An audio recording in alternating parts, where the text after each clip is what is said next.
Guys, আমরা সকাল সকাল উঠে রেডি হয়ে নিয়েছিলাম, কারণ সবাই অনেক দিন দিয়েই বলছিল যে দীক্ষা নিতে হবে।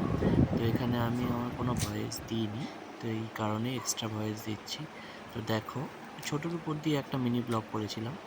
তো আমরা রেডি হয়ে নিচ্ছিলাম, দেখো আমরা টোটাল 5 জন যাচ্ছিলাম।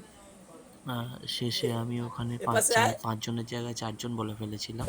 তো আমরা 5 জন সকাল সকাল একদম ভোর ভোর উঠে গিয়েছিলাম, রেডি হয়ে বেরিয়ে পড়েছিলাম। এই দেখো পিঙ্কাইকে ধুতি পরে প্রথমবার কেমন লাগছিল।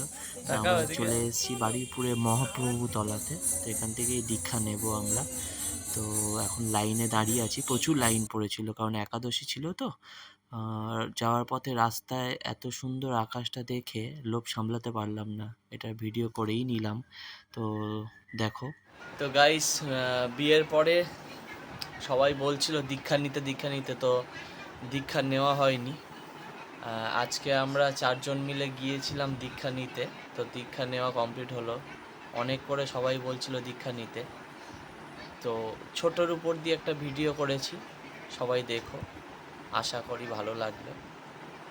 বাই।